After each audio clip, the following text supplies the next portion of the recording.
শিশু পর্যন্ত এক ফোঁটা পানি খেতে চেয়েছিল, সেই পানি, অথচ ফুরাত নদী ভর্তি ছিল পানি, এক ফোঁটা পানি পর্যন্ত এই ছোট্ট শিশুকেও পর্যন্ত খেতে দেয় নাই। এরকম নির্মম নির্যাতন করে হযরত হুসাইন আলাইহিস সালামের পরিবারকে এই আশুরার দিনে শহীদ করা হয়েছিল। শুধু তাই নয়, হযরত হুসাইন আলাইহিস সালামকে শহীদ করার পরে তার পায়ের মধ্যে দড়ি লাগিয়ে ঘোড়ার পায়ের সাথে বেঁধে দেওয়া হয়েছিল, যেমন হুসাইন আলাইহিস সালামের গোস্ত, তার হাড্ডি, তার শরীরের কোনো অংশ যেন খুঁজে না পাওয়া যায়, সব কিছু যেন মাটির সাথে মিশে যায়। এরকম হৃদয় বিদারক একটি ঘটনা এই আশুরার দিনে সংঘটিত হয়েছিল। আমরা এই হুসাইন আলাইহিস সালামের এই ঘটনা থেকে আমরা যেই শিক্ষাটি নিতে পারি সেটা হচ্ছে, এই হুসাইন আলাইহিস সালামের এই আশুরা আসলে আমাদের দেশে কিছু মানুষ আছে যারা রাস্তার মধ্যে মিছিল নিয়ে বের হয়। আছে কি আছে না? আমাদের এইদিকে নাই, ঢাকা শহরে আছে, চিটাগাংয়ে আছে, আমাদের উত্তরবঙ্গের সৈয়দপুরে আছে, যারা হায় হুসাইন হায় হুসাইন বলে হাতের মধ্যে, আপনারা দেখেছেন কিনা জানি না, অনেকগুলো ব্লেডের মতো করে একটা রশির মধ্যে বাঁধে, এভাবে পিঠের মধ্যে, নিজেকে বিলাপ করে আর পিঠের মধ্যে এরকম করে, পিঠকে রক্তাক্ত করে। অনেকে আছে আবার এরকম করে হায় হুসাইন এরকম করে করতে থাকে। এগুলো করে কি হাসান হুসাইনের ভালোবাসা প্রকাশ হয়? আপনার কি মনে হয়? জোরে বলেন, ভালোবাসা প্রকাশ হয়? কখনোই নয়।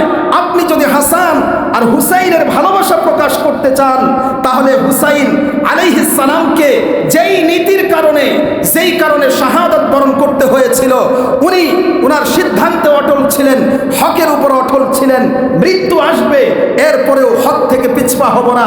আমার যদি জীবন দিতে হয় আমার জীবন দিব, আমার পরিবারের জীবন যদি দিতে হয় পরিবারের জীবন দিব, সন্তানকে যদি মৃত্যুর কোলে ঠেলে দিতে হয় ঠেলে দিব, এরপর হক থেকে এক চুল নড়ব না।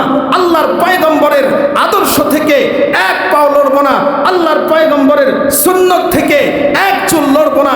এই সিদ্ধান্ত নিয়ে উনি জিহাদের ময়দানে ঝাঁপিয়ে পড়েছিলেন, এরপরে শাহাদাতের মর্যাদা অর্জন করেছিলেন। সুতরাং কেউ যদি আমরা হুসাইনের মহাব্বত প্রকাশ করতে চাই, কেউ যদি আমরা হাসানের মহাব্বত প্রকাশ করতে চাই, আমাদেরকেও এভাবে করার দরকার। কথা বলেন ঠিক কিনা? আরো জোরে বলেন ঠিক কিনা? আমাদেরও এমন ভাবে করা দরকার, এই সিদ্ধান্ত নেওয়া দরকার। বাতিল যত বড় শক্তিশালী হোক না কেন, বাতিল যত বড় শক্তিশালী হোক না কেন, কখনোই বাতিলের কাছে আমরা মাথা নত করবো না। চিল্লায় বলেন ঠিক কিনা? আরো জোরে বলেন ঠিক কিনা? আল্লাহ আমাদের কবুল করুক, বলেন আমিন। আরো জোরে বলেন আমিন। আমার ভাইয়েরা, এই দিনে, এই আশুরার দিনে আল্লাহর পয়গম্বর সাল্লাল্লাহু আলাইহি ওয়াসাল্লাম মদিনার মধ্যে দেখলেন কিছু ইহুদি রোজা রাখছে। কি রাখছে? রোজা রেখেছে। আমার পয়গম্বর সাল্লাল্লাহু আলাইহি ওয়াসাল্লাম সাহাবাদেরকে জিজ্ঞেস করলেন, মা হাযা, এটা কি? তারা বলল, ওই ইহুদিদেরকেও জিজ্ঞেস করলেন যে এটা কি, মা হাযা? তারা উত্তরে বলল, হাযা ইয়াউমুন আযীম, এটা হলো একটা সম্মানিত দিন, অনেক মূল্যবান একটি দিন। কারণ কি? আল্লাহর পয়গম্বর কারণ জানতে চাইলেন। তারা বললেন, নাজ্জাল্লাহু ফীহি মূসা ওয়া কওমাহু, এই দিনে আল্লাহ তাআলা হযরত মূসা আলাইহিস সালামকে ফেরাউনের হাত থেকে মুক্তি দিয়েছিলেন। বলেন না সুবহানাল্লাহ? আরো জোরে বলেন সুবহানাল্লাহ। এই আশুরার দিনে আল্লাহ তাআলা ফেরাউনকে নীল নদের মধ্যে চুবিয়ে চুবিয়ে মেরেছিলেন। আল্লাহ তাআলা যেহেতু আমাদের পয়গম্বর মূসা আলাইহিস সালামকে এই দিনে মুক্তি দিয়েছিলেন, এই জন্য আমরা শুকরিয়া স্বরূপ এই দিনে রোজা রাখি। বলেন না সুবহানাল্লাহ?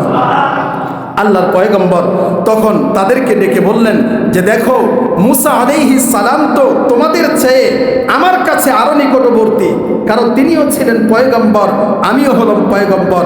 তাহলে রোজা রাখার হক তো তোমাদের চেয়েও আমার বেশি। কথা বলেন ঠিক কিনা? আল্লাহর হাবিব সাহাবায়ে কেরামকে অর্ডার দিয়ে দিলেন, তোমরাও এই দিনে রোজা রাখবা। কোন দিন? আশুরার দিন। অর্থাৎ আমাদের আশুরা আসছে আগামী রবিবার। এই দিনে তোমরা কি রাখবা? রোজা রাখবা। এই দিনে যখন রোজা রাখা শুরু করেছেন, তখনকার ইহুদিরা খুশি হয়ে গেল যে মুহাম্মদ নিজেও আমাদের ধর্ম মানা শুরু করে দিয়েছে। কয়দিন পরে মনে হয় আমাদের ধর্মই চলে আসবে। নাউজুবিল্লাহ বলেন। এই খবর যখন নবী আলাইহিস সালাম পেলেন, আল্লাহর হাবিব তখন সাহাবায়ে কেরামকে বললেন যে, যেহেতু তারা আশুরার দিন রোজা রাখে, আমরা রোজা রাখা শুরু করেছি, এই জন্য তারা মনে করছে যে তাদের সাথে আমাদের মিল হয়ে গেল। তাদের সাথে আমাদের যেন মিল না হয়ে হয়ে যায়। এই জন্য তোমরা কি করো, 9 তারিখে একটা রোজা রাখো। কয় তারিখে? 9 তারিখে একটা রোজা রাখো। 9 তারিখে যদি না পারো তাহলে 10 এবং 11 তারিখে রাখো। অর্থাৎ তাদের সাথে একটা ভিন্নতা তৈরি করো। তাদের সাথে একটা কি করো? ভিন্নতা তৈরি করো। কিন্তু আফসোসের বিষয় হচ্ছে এখন মুসলমান দেখেন, একটা রোজার ক্ষেত্রেও নবী আলাইহিস সালাম ভিন্নতা তৈরি করে দিয়েছেন। 2টা রোজা রাখতে বলেছেন যেন তাদের সাথে মিলে না যায়। কারণ কি? মান তাশাব্বাহা বিকৌমিন ফাহুয়া মিনহু। আপনার চলন ফিরন, আপনার ব্যবসা, আপনার নীতি সবকিছু যার সাথে মিলবে তার সাথেই আপনার জান্নাত অথবা জাহান্নাম হবে, তার সাথেই আপনার হাসর হবে। আল্লাহর হাবিব বলেন, মান তাশাব্বাহা বিকৌমিন ফাহুয়া মিনহু। যে যার অনুসরণ করে সে তারই অন্তর্ভুক্ত। তাহলে দেখেন, একটা রোজার ক্ষেত্রেও নবী আলাইহিস সালাম তাদেরকে অনুসরণ করতে দেন নাই, তাদের সাথে মিল রাখেন নাই। অথচ আমি চুল কাটি, তাদের সাথে মিল রাখি। আমি পোশাক পরি, তাদের সাথে মিল রেখে। আমি ব্যবসা করি, তাদের সাথে মিল রেখে। আমার জীবনের সব কিছুই এখন ইহুদি খ্রিস্টানদের সাথে মিল রেখে। কথা বলেন ঠিক কিনা? এই যে দেখেন আরবি ক্যালেন্ডার আজকে পৃথিবীতে কেউ মানে না। ক্যালেন্ডারের বেলাও আমরা তাদেরকে মানি। এখানে গভীর একটা ষড়যন্ত্র আছে, সেটা হলো আরবি ক্যালেন্ডারকে সরিয়ে দিয়ে তারা কেন এই ক্যালেন্ডারটা সারা পৃথিবীর মধ্যে প্রতিষ্ঠিত করেছে? কারণ হচ্ছে যখন মানুষ ইংরেজি ক্যালেন্ডার ব্যবহার শুরু করে দিবে মুসলমানরা তখন সফর মাস কোনটা, রবিউল আউয়াল কোনটা, কোনটা রমজান, কোনটা শাওয়াল, এটা ভুলে যাবে। ভুলে গেছি না আমরা? অলরেডি ভুলে গেছি। এটা যদি ভুলে যায়, আস্তে আস্তে ভুলে যাবে কোন সময় কোন ইবাদত। বোঝেন নাই মনে হয়? এভাবেই মানুষ ইসলাম থেকে ধীরে ধীরে বের হয়ে যাবে।